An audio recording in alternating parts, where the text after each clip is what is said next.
These are the steps to determining whether or not the molecule is polar or nonpolar. First, draw the Lewis dot diagram. Second, identify bond dipoles using differences in electronegativities. Third, use the molecular geometries to determine the net molecular dipoles. Here's the first example, and first step is to get the Lewis dot diagram, and this has 24 valence electrons. So start by putting them on the outside and making octets. And we've used 2, 4, 6, 8, 10, 12, 14, 16, 18, 20, 22, 24, 24. So 24 minus is 0. So we have octets on all the outside, but the inside S has only 6 and needs. So by creating a double bond on one of the oxygens, it will satisfy the octet rule for all of them. Next is to identify electronegativities. So to do this, the outside atoms all have a higher electronegativity, which will give them a partial negative charge.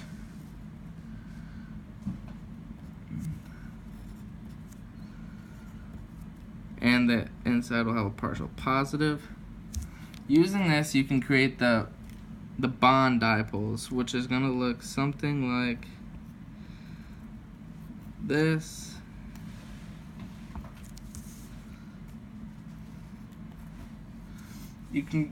The bond dipole's arrow will go towards the more negative charge, and the plus will go towards a positive charge.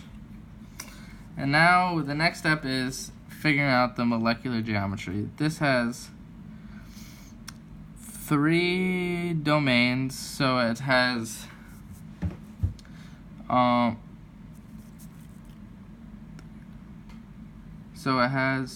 trigonal planar geometry.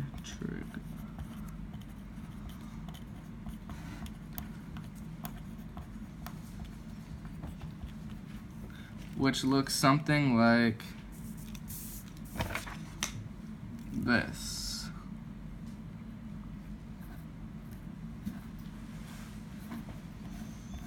With 120-degree angles between all of them. Since this is even, the dipoles, the bond dipoles are going to look like that. This will give no net charge because the sum of the dipoles will be 0, so no net charge, or no net dipole, making it nonpolar.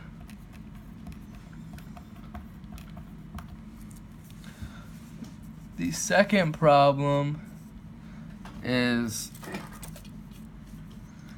this. I have already done the Lewis dot diagram, and the next is assigning partial charges.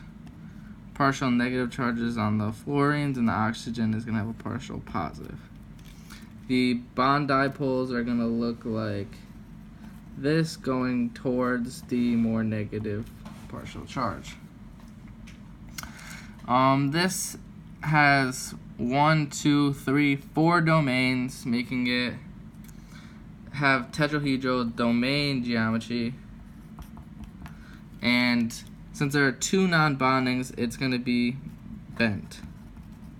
So we're not going to use that one, we're going to use the molecular geometry. So the molecular geometry is going to look something like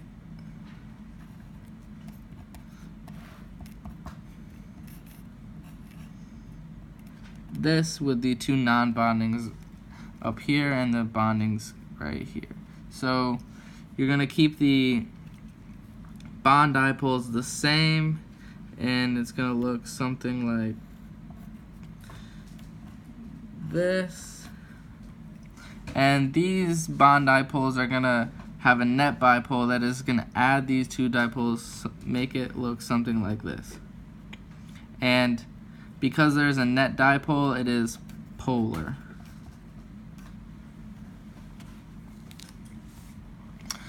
The third one is right here. And this one has 16 valence electrons. I've already done the Lewis dot. So the next step is assigning partial charges. This is going to be partial negative and partial positive. Now assigning net dipoles going towards the more negative partial charge, like so. This has two domains, so it's going to be linear, and the bond dipoles are going to look like this, and the sum of the dipoles is going to be 0, so no net dipole, making it non-polar. The next one is CCl4, and it has 32 valence electrons, like so. And this one, the next step would be finding the partial charges, and the chlorines are all going to be partial negative, and the inside carbon is going to be partial positive. The next step is assigning the dipoles,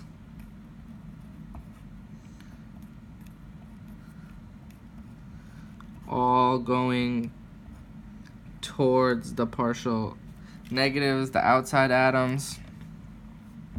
Now looking at the molecular geometries, this has 1, 2, 3, 4 domains, making it tetrahedral.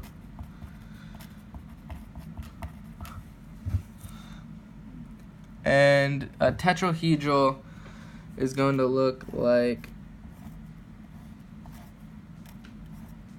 something like this, with 109-degree angles in between all of them. With the bond dipoles all canceling out in this case,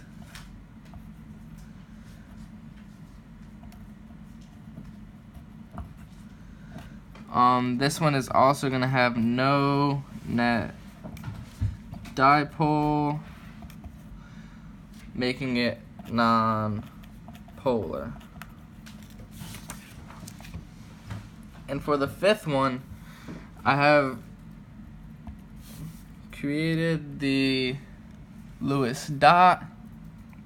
It's going to look something like this.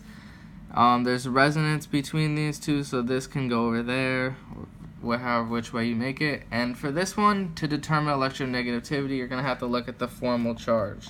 So that is the number of valence electrons minus the non-bonding minus the bonding. So the first one is going to be 1, 2, 3, 4, 5, 6. 6 minus 6, which is 0 formal charge. This one is 1, 2, 3, 4, 5. Negative or positive 1. 6 minus 5 is positive 1. And then this one is 7, so negative 1. And the most negative is going to get the partial negative. And then this will get partial positive, and this will also get a partial negative. Now, when creating these dipoles, you're going to have the bond dipoles, you're going to again look at this, but since this one is more negative, it's going to have a bigger dipole than the left side. Now looking at the molecular geometry, there are 1, 2, 3 domains, making it trigonal planar, which is the domain geometry. But then drawing out what it's actually going to look like, you're going to notice it's going to have a bent molecular geometry. So not using that one, using this one. And now drawing out the dipoles, it's going to look like this and like that. So the sum of the dipoles, or the net dipole, is going to look like this, making this one polar. And some common mistakes is making the wrong Lewis dot diagram. Also, another common mistake would be using the not using the molecular geometry.